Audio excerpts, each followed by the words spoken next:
એમને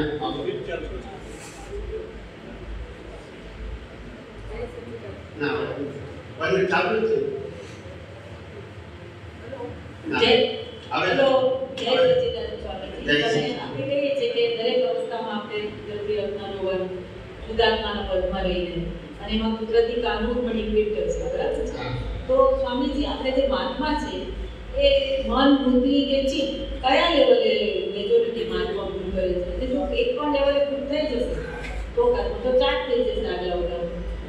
તો શું કહેવાય આના વિશે બોર્ડ પાડો સ્વામીજી, કયા લેવલે આપણા મહાત્માઓ ભૂલ કરે છે? એવું છે કે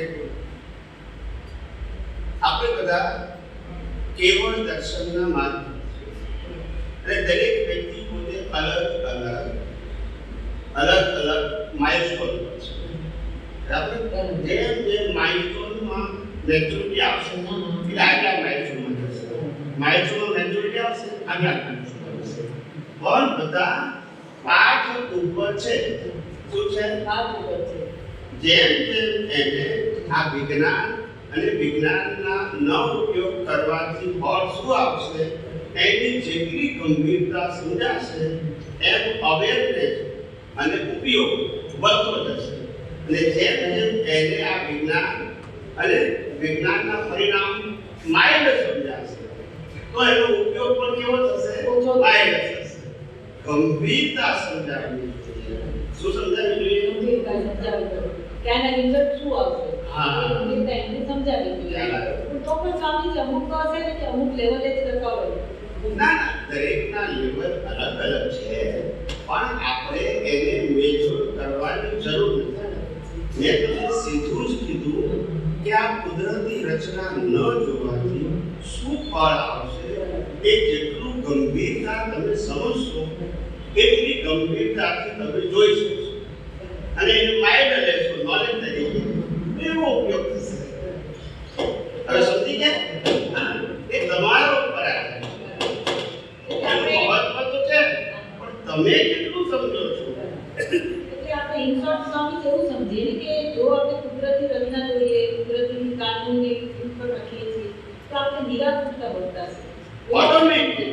અને થોડી પણ જો નિરાકૃતતા ન વર્તાય તો આપણે સમજવાનું કે આપણે 3 લેવલમાંથી કોઈ એક લેવલમાં પહોંચી ગયા છે. મન, બુદ્ધિ, ચિત્ત. ક્યાંક આપણે પૂછે છે કે બુદ્ધિ એક્સેપ્ટ નથી કરતી. બરાબર છે?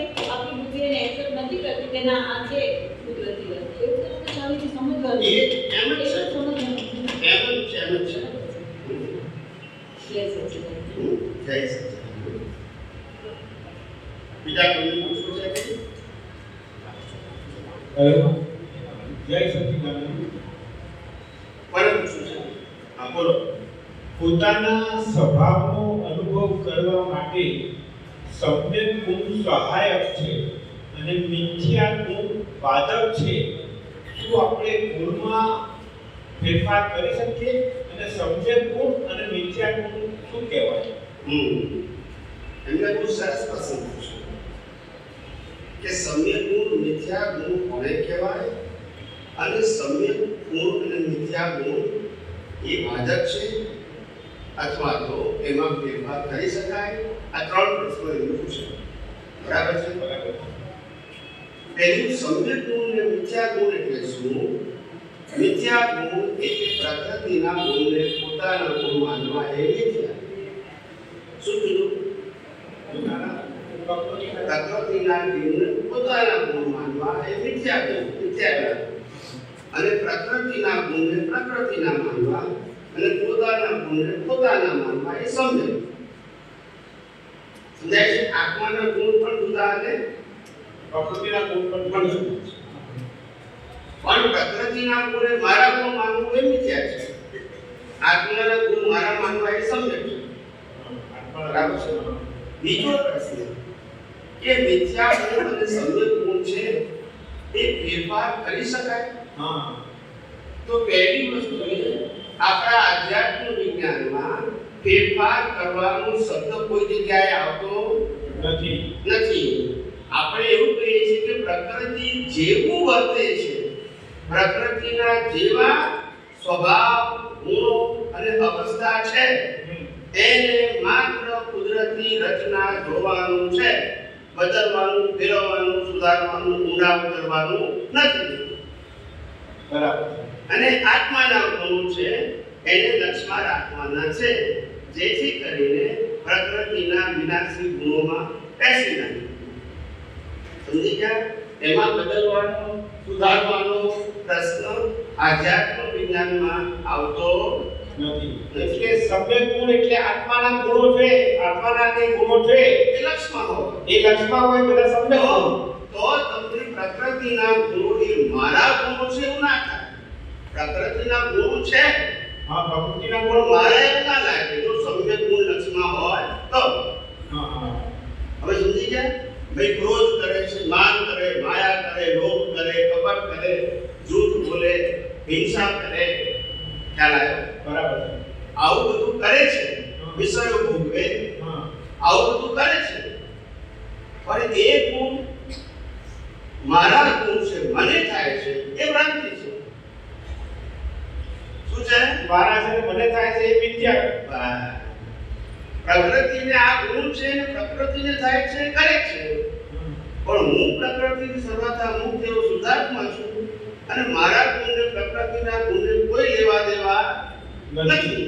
પ્રકૃતિના બધા ગુણ અને અવસ્થા કુદરતી રચના છે. પછી કેવું માનવું છે? અને આત્માના ગુણો લક્ષમાં રાખવાની જરૂર ખરી? તો પેલા ગુણ ભાગાકાર કરવાનું તમને ઈઝી પડે. અચ્છા. દાખલો આપો. સામાજિક જીવનમાં, ફેમિલી લાઈફમાં, જોબ કે બિઝનેસ લાઈફમાં આપણને ગમે ત્યારે કન્ફ્યુઝન થાય. બરાબર. અને એવું થાય કે મુશ્કેલી છે અને ઉપાય મળતો નથી. થાય કે ના થાય? થાય થાય. મુશ્કેલી દેખાય કરે પણ ઉપાય સુધે નહીં. ના દેખાય. એટલે આપણને લાગે કે હું પોતે અશક્ત છું. શું લાગે? હા, બરાબર. હું પોતે ગુચાઈ ગયો છું, ફસાઈ ગયો છું. તે જ વખતે ખબર પડી જોઈએ કે હું તો અનંત દર્શન વાળો છું. કેવો છું? હું તો અનંત દર્શન વાળો છું. પ્રકૃતિ પાસે અવસ્થા પ્રમાણે લિમિટેડ દર્શન હોવાથી ગુચાય છે. એ ગુંજ એ મારી ગુંજ નથી. એ ભોગવટો એ મારો ભોગવટો નથી. અને એ ભોગવટો કુદરતી પરિણામ રૂપે આવ્યો છે જવામાં. માટે એ કુદરતી રચના છે. પણ એ મારો ગુણ થવાનો નથી. એ મારી અવસ્થા થવાની નથી. સમજી ગયા? આ રીતે શબ્દનો ઉપયોગ કરવો. આ રીતે તમને અને અને આત્માના ગુણ જે વખતે હેલ્પ એનાથી છૂટાય. અને આત્માના બધા ગુણો કાયમી છે. કાયમી છે. કોઈ પણ સમયે તમે કામ ઉપયોગ લેશો, કારણ કે એના બધા ગુણો ક્યાં છે? કાયમી. પ્રકૃતિના કોઈ ગુણ કાયમી હોય ના, એ તો ટેમ્પરરી અવસ્થા. બરાબર. ખ્યાલ આવે? એટલે આત્માના ગુણોની ભજના આવી રીતે લાઈવ હોવી જોઈએ. મિકેનિકલ નહીં, ખાલી ભૂલી જઈએ એવું નહીં. ભૂલી જઈએ નહીં, એટલે દ્રષ્ટિમાં આપણા વિઝનમાં હોય ને અવસ્થામાં ઉપયોગ કરો તો એ લાઈવ કહેવાય, નહીં તો મિકેનિકલ. શું કહેવાય? મેકેનિક કહેવાય. જાણું છું, ચોપડીમાં લખ્યું છે જાણું છું તો મતલબ જ્યારે પણ કોઈ પણ અવસ્થા આવે ત્યારે આત્માના ગુણોના જે છે એ એનો દ્રષ્ટિમાં ઉપયોગ કરવાથી મિથ્યા ગુણ ડિઝોલ્વ થઈ જાય. જે જ્ઞાન ઉપયોગમાં ના આવે એ જ્ઞાનની કોઈ કિંમત નથી. જ્ઞાન એને કહેવાય ઉપયોગમાં આવે. શું કીધું? ઉપયોગ. નહીં તો કોઈ કામ નહીં. આ તો ગુણની વાત થઈ ને, એટલે આત્માના ગુણ સ્વભાવ વસ્તુ જુદું ને પ્રકૃતિના ગુણ જુદા. બે વસ્તુ આખી અલગ છે. એટલે બંને મિથ્યા અને સમ્યક બંને ગુણ. એટલે ઘણી વખત આપણે વ્યવહારની ભાષામાં કહીએ ને કે ગુણો તમારામાં સુધારા પડે, એ વ્યવહારની ભાષા છે. અને અધ્યાત્મમાં આખી વસ્તુ જુદી છે. એટલે સમજવા માટે આ પ્રશ્ન કરે છે. ગુણોની જગ્યાએ દ્રષ્ટિ શબ્દ વધારે એપ્રોપ્રિએટ નહીં થાય. ગુણોની જગ્યાએ કે છે દ્રષ્ટિ શબ્દ બરાબર ઉપયોગ કરે એમ કે બરાબર. ના ના, આત્માના ગુણો અને પ્રકૃતિના ગુણો છે. સમ્યક ગુણોને મિથ્યા ગુણ હા, આ દ્રષ્ટિ વધારે એપ્રોપ્રિએટ નહીં થાય. સમ્યક ગુણો અને મિથ્યા ગુણ. મિથ્યા એટલે પ્રકૃતિના ગુણો, સમ્યક એટલે આત્માના ગુણો. પણ સમ્યક ગુણો ખબર હોય તો આત્માના ગુણોમાં તમે ભળી જાઓ નહીં. જુઓ જરા બરાબર છે. અને આત્માના ગુણો હાજર ના રહે એ વખતે તો તમે બની જાઓ કે મને થઈ જાય, મને આવું થયું, મને કન્ફ્યુઝન થયું, મને ઉકેલ મળતો નથી. હવે આ પરિસ્થિતિ પ્રકૃતિની છે તમારી, એટલે એ વખતે તમે છૂટા ના પડ્યા એ તમારી ભૂલ, કુદરતી ભાષા. ગુજારાય ભૂલ નથી, છૂટા ના પડ્યા એ ભૂલ છે. બોલો. જય સચિદાનંદ પ્રભુ. મને આપના સૂચવવામાં મારી એક બે પ્રશ્ન છે. એક વખત આ વખત જે પારાયણ થયું એમાં 4 ભાગનું જે ગુજરાતી સેશન હતું એમાં આપણે દર્શન મોને ચારિત્ર મોની જે વાત કરી એમાં આપણે હવે એવું સમજીએ કે ચારિત્ર મોન એટલે વર્તન મોન. તો તમે ચારિત્ર મોને દર્શન તો સમજ્યા, પણ ચારિત્ર મોને પણ તમે ઇન્ટરનલ બનાવ્યો એટલે લાઈફ બનાવ્યો છે. એને મન વચન કાયા સાથે એવા એક તો તમે એ કર્યું તો મને જરા એમાં ક્લેરિફિકેશન આપો. ચારિત્ર મોહ એટલે વર્તન જે જોઈ શકાય. હા હા અને દર્શન મોહ એટલે કે જેનાથી બીજ પડે. દર્શન તો દેખાય નહીં, દર્શન મોહ એટલે દ્રષ્ટિનું મોહ જેનાથી બીજ પડે. અને ચારિત્ર મોહ એટલે મન વચન કાયાનો મોહ એ પર્યાવરણ પડે.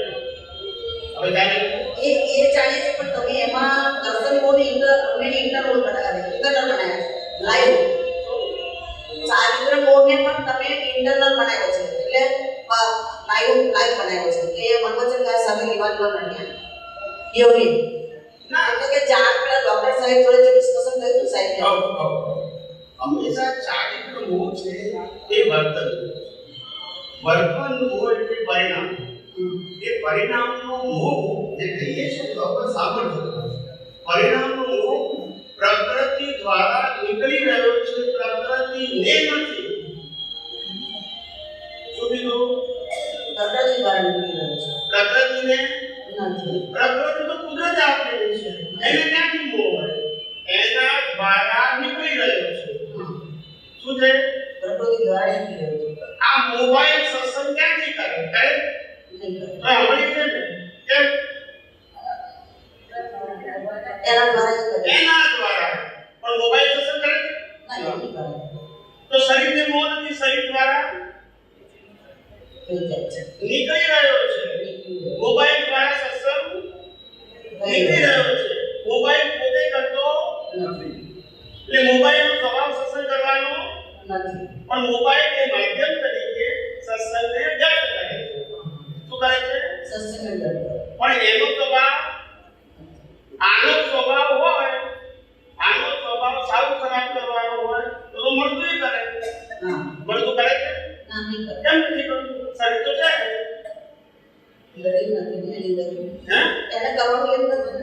એમ નથી. શરીર એનું એક છે, પણ એ શરીર દ્વારા જે કર્મનો રોલ બજાવવાનો હતો પૂરો થઈ ગયો. એ શરીર શું થઈ ગયું? શાંત થઈ ગયું. રોલ હતો ત્યાં સુધી એક્ટિવ હતું, પછી ના. એટલે શરીર પોતે સ્વભાવથી એક્ટિવ નથી. શરીર કર્મના ફળ રૂપે એક્ટિવ લાગે છે. શું કીધું? એક્ટિવ લાગે છે. હા, માટે કીધું કે મન વચન કાયા કુદરતના છે અને ચલાવે છે કુદરત. પણ ચલાવતી વખતે પ્રોગ્રામ આપણો છે, દયા.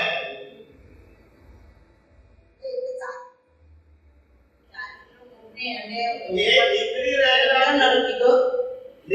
રહેલા મોહને ચારિત્રનો મોહ કહેવાય, શરીરનો મોહ નહીં.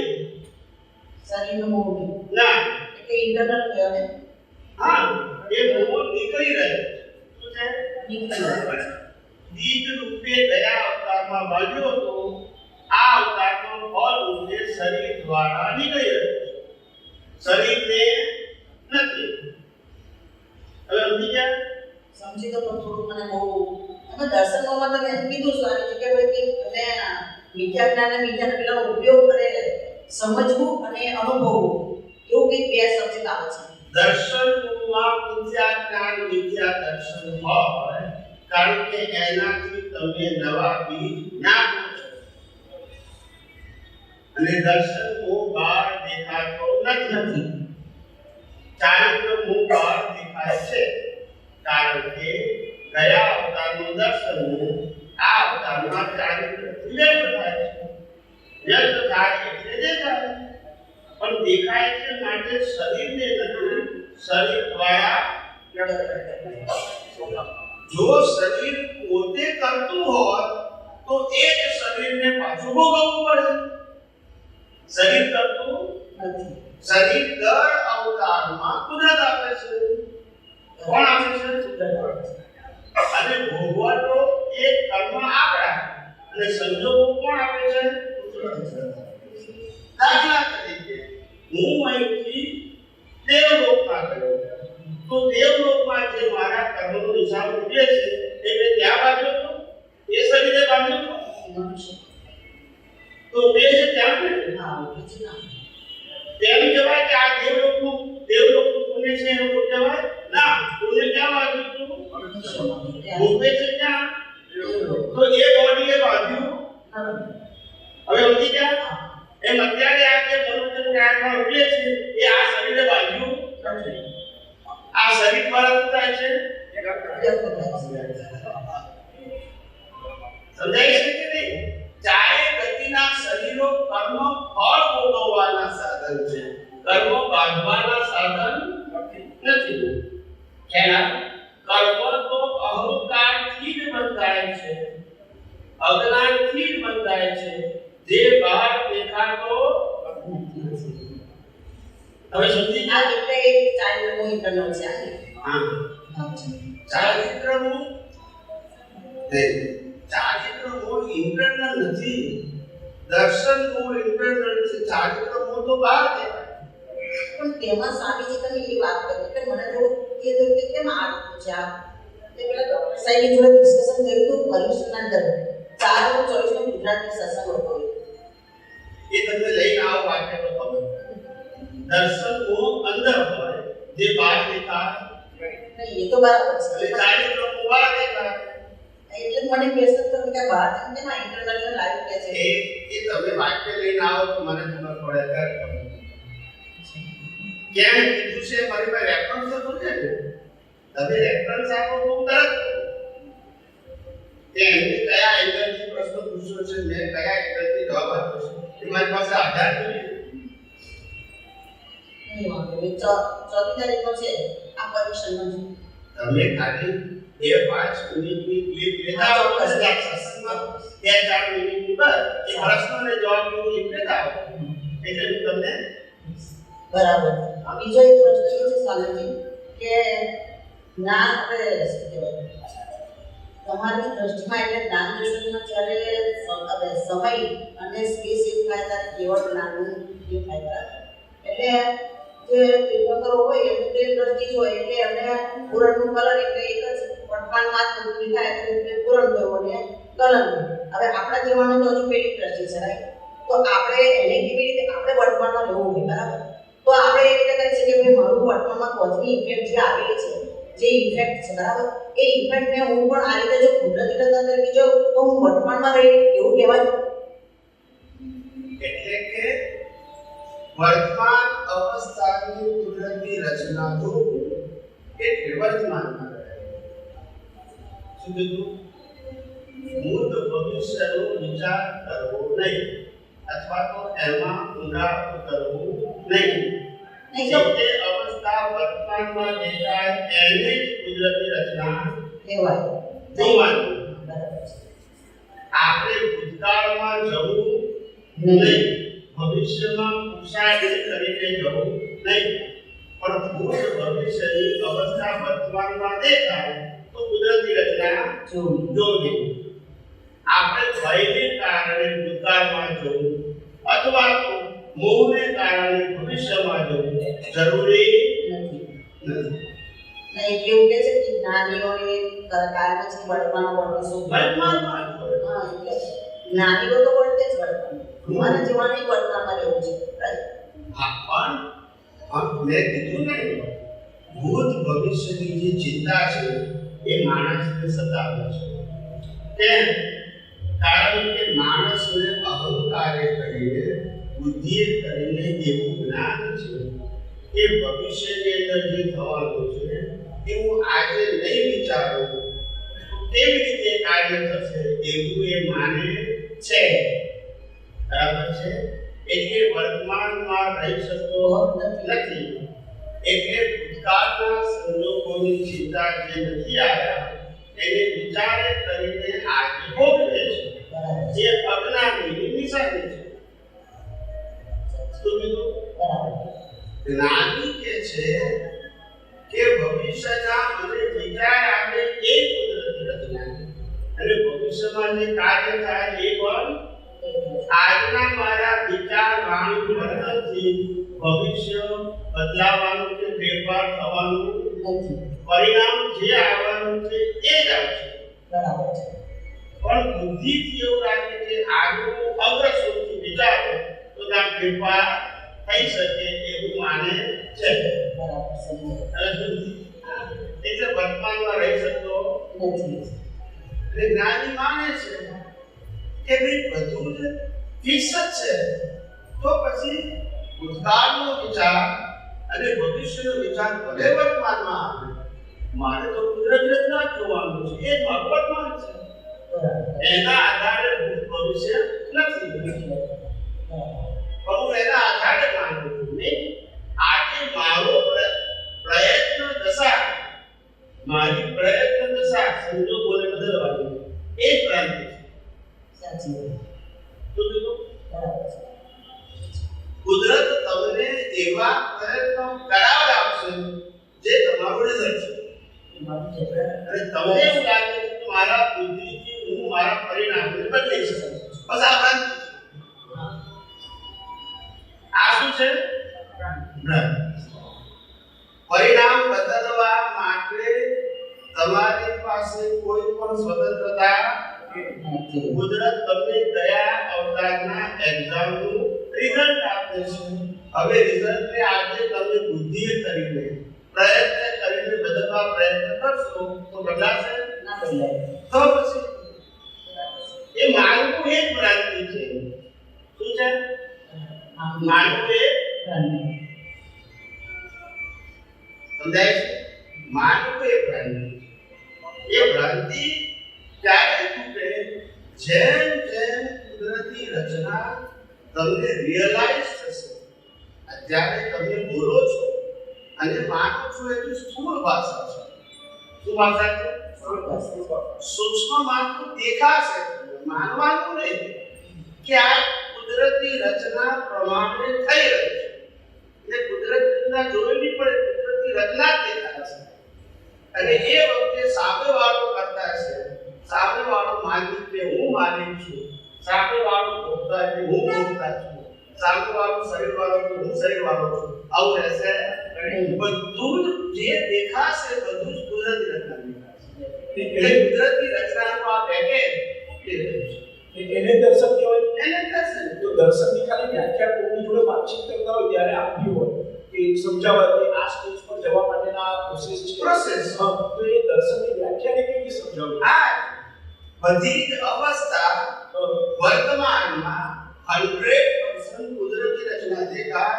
એમાં મન, બુદ્ધિ, ચિત્ત, અહંકાર પણ આવી ગયું, વાણી, એક્શન આવી ગયું અને 5 જ્ઞાનની જે અનુભવાતી સૃષ્ટિ એ બધું જ એટ એ ટાઈમ કુદરતી રચના at a time without any વિગત તો તમે ક્લિયર થઈ ગયા. આ વાક્ય જોડે આ સેટ થાય છે કે ઇગોઇઝમ ઇગોટિક પ્રોબ્લેમ છે. ઇગોઇઝમ એ દર્શનને આપે છે એટલે કે હું કંઈક કરી શકું છું એવું જે માને છે ઇગોઇઝમ કીધું. બરાબર છે? ના, એવું હું કુદરતી રચના જોઉં છું એ ઇગોઇઝમ જ છે, અહંકાર છે. તો પણ એ સમ્યક છે. હું કરી શકું છું એ મિથ્યા છે. અત્યારે બે વિચાર છે. હા, એ પેલો સબ્જેક્ટ છે આપણે કરતો ત્યારે કુદરતી રચના ઓટોમોડમાં દેખાય છે. ત્યારે ઈગોની જરૂર તે છેલ્લા અવતારમાં ઈગો ના એટલે કુદરતી રચના સહજ દેખાય, એફર્ટલેસ. એવું તો હમણાં એ પરીક્ષામાં પાસ થયા પછીની વાત છે. હા, હું હમણાંની વાત કરી. આખો સેન્ટેન્સ વાંચી કર્યા. ઇગોઇઝમ ઇગોટિક એ દર્શનને આંતરે છે. તો કેવી રીતે?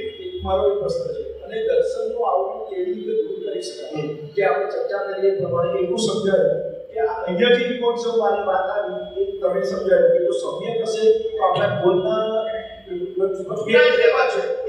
તકલીફ નથી કરતું બરાબર છે ને જ્યારે તમે મિથ્યા દર્શનનો ઉપયોગ કરી નાખો છો ત્યારે પાછું એનું આવરણ આવે છે એ જ આવરણ તમને બીજી વાર મળે છે પરિણામ એમ જ એટલે દર્શનનો આવરણ તોડવા માટેની એવરી ટાઈમ આ સમ્યક જ્ઞાન સમ્યક દર્શન કોઈ નથી હંમેશા દર્શન શબ્દ જે વાપરો છે દર્શન શબ્દને આધ્યાત્મમાં તત્વદ્રષ્ટિ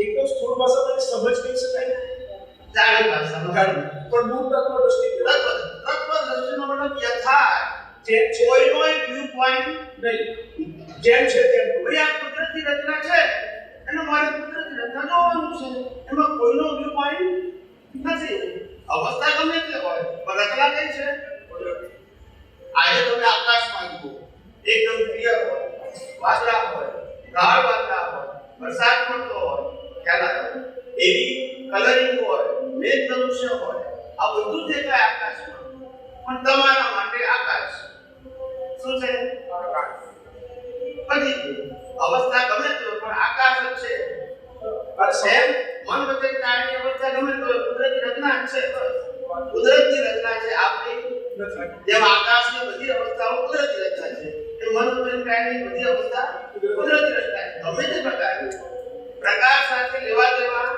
નથી કુદરતી રચના હંમેશા કુદરતનો ભાગ મારી રચના એ કુદરતનો ભાગ નથી આ જે બધી અવસ્થાઓ દેખાય છે એ બધી કુદરતની છે અને અવસ્થા શબ્દ હંમેશા ટેમ્પરરી લાગે પરમેનન્ટ ને ના લાગે અવસ્થામાં જે અવસ્થાનું જ્ઞાન છે એને સનાતન શક્તિએ જોવું એને દર્શન સમ્યક દર્શન આ જે તમે અને અવસ્થાને રિલેટિવ શક્તિથી જોવું એને મિથ્યા દર્શન કહેવાય હા સમજાયું એટલે તત્વદ્રષ્ટિ શબ્દ વધારે તત્વ એટલે કાયમ બધી અવસ્થામાં એક જ દર્શન હોય બરાબર અને અવસ્થા પ્રતિ અવસ્થા અલગ અલગ હોય અને અલગ હોય તે પસંદ છે એક હોય તે સોલ્યુશન છે સમજાય છે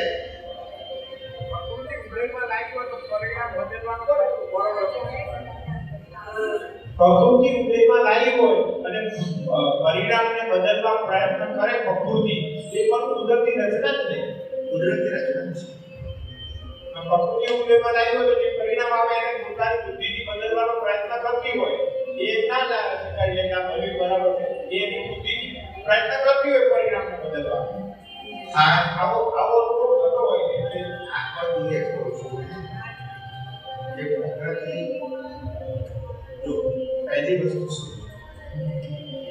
કે મન વચન કાયા જળ છે બરાબર છે જળ બધા અને જળની અંદર ચેતન ના પણ જળની અંદર ચેતન ત્યાં સુધી છે જ્યાં સુધી તમારા કર્મ ફળ ભોગવવાની અવસ્થા છે અને અવસ્થા છે માટે ટેમ્પરરી છે શું છે પ્રકૃતિ ક્યારે ના એ જળ છે અને જળ એ તમારા કર્મને વ્યક્ત કરવાનું સાધન છે હવે તમે સાધનને વધારવા જાઓ તો સાધન કેટલું બદલાય